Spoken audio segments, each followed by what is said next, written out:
नमस्कार दोस्तों, स्वागत है आपका हमारे YouTube चैनल पर। आज हम बात करने जा रहे हैं 2025 के एक बड़े MLM घोटाले के बारे में जिसने न केवल आर्थिक रूप से हजारों लोगों को नुकसान पहुंचाया, बल्कि पूरे सिस्टम पर सवाल उठाए। यह घोटाला कुछ महीनों पहले एनफोर्समेंट डायरेक्टोरेट यानी ED के द्वारा पकड़ा गया और इसके सामने आने के बाद पूरी दुनिया हिल गई। यह घोटाला QFX ट्रेड LTD नामक एक कंपनी द्वारा किया गया था, जिसने फॉरेक्स ट्रेडिंग और क्रिप्टो निवेश के नाम पर करीब 170 रुपए करोड़ की ठगी की। तो दोस्तों, आज हम जानेंगे इस घोटाले की पूरी कहानी, कैसे इस फ्रॉड को अंजाम दिया गया, इसके मास्टरमाइंड कौन थे और आखिरकार ED ने कैसे इस पर कार्रवाई की। हमारी कहानी की शुरुआत होती है QFX ट्रेड LTD से, जो एक कंपनी के तौर पर सामने आई और दावा किया कि यह विदेशी मुद्रा, फॉरेक्स और क्रिप्टोकरेंसी में निवेश करने के लिए एक वैध और भरोसेमंद प्लेटफॉर्म है। कंपनी ने अपने आप को एक अत्याधुनिक ट्रेडिंग सॉफ्टवेयर और प्रोफेशनल टीम के रूप में प्रस्तुत किया। इसने खुद को एक ऐसी संस्था के रूप में पेश किया जो विदेशी मुद्रा बाजार, फॉरेक्स मार्केट में सफलतापूर्वक निवेश कर रही थी और क्रिप्टोकरेंसी में भी अच्छा मुनाफा कमा रही थी। कंपनी ने खुद को ऑनलाइन प्रमोट किया, सोशल मीडिया प्लेटफॉर्म्स, यूट्यूब और व्हाट्सएप जैसे नेटवर्क के माध्यम से खुद को एक बहुत सफल और भरोसेमंद व्यापारिक मॉडल के रूप में पेश किया। कंपनी ने खास तौर पर फॉरेक्स ट्रेडिंग और क्रिप्टो इन्वेस्टमेंट के नाम पर निवेशकों से पैसे इकट्ठा किए। इसके पीछे एक बहुत चालाक योजना थी, जिसे multi level marketing MLM scheme कहा जाता है। QFX ट्रेड LTD ने एक बहुत आकर्षक प्रस्ताव पेश किया।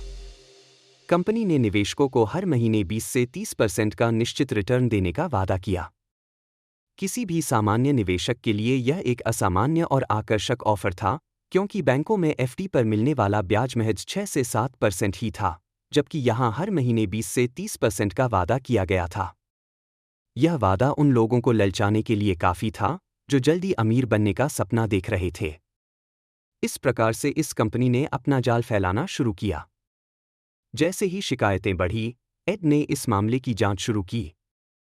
ED ने दिल्ली, नोएडा, शामली, उत्तर प्रदेश और रोहतक, हरियाणा जैसे कई शहरों में छापेमारी की। इन छापेमारी में अधिकारियों ने 170 रुपए करोड़ की बैंक राशि को फ्रीज किया और 90 लाख रुपए नकद भी बरामद किए।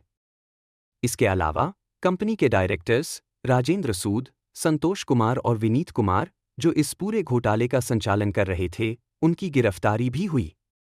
जांच के दौरान यह भी पता चला कि QFX ट्रेड LTD का मास्टरमाइंड नवाब अली उर्फ लविश चौधरी था, जो खुद को एक युवा करोड़पति और क्रिप्टो इन्वेस्टमेंट विशेषज्ञ बताता था। इसके बाद ED ने इस मामले को मनी लॉन्ड्रिंग की दिशा में भी खोला, क्योंकि इनकी कई शेल कंपनियां थीं जिनका इस्तेमाल निवेशकों का पैसा इधर-उधर करने के लिए किया जा रहा था।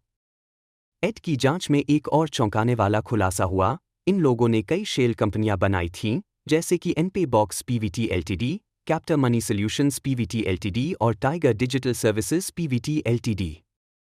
इन कंपनियों के नाम पर बैंक खाते खोले गए थे और इन खातों में निवेशकों का पैसा डाला जाता था। फिर इस पैसे को विभिन्न खातों में घुमाया जाता था ताकि इसका असली सोर्स ट्रेस करना मुश्किल हो जाए। इसके बाद या तो पैसा नकद निकाल लिया जाता था या फिर उसे विदेशों में शेल कंपनियों के खातों में ट्रांसफर कर दिया जाता था। इस तरह से यह घोटाला केवल एक MLM स्कैम नहीं था, बल्कि एक बड़ा मनी लॉन्ड्रिंग स्कीम भी था। इस पूरे घोटाले से यह स्पष्ट है कि आज के समय में हमें निवेश की जानकारी बहुत सही तरीके से प्राप्त करनी चाहिए। सरकार और वित्तीय संस्थानों को चाहिए कि वे आम जनता को निवेश से जुड़ी बेसिक जानकारी दें और ऐसे स्कैम्स के प्रति सजग बनाएं। इस मामले में ED की कार्रवाई का स्वागत किया जा सकता है, लेकिन हमें खुद भी ऐसे घोटालों से बचने के लिए हमेशा सतर्क रहना होगा।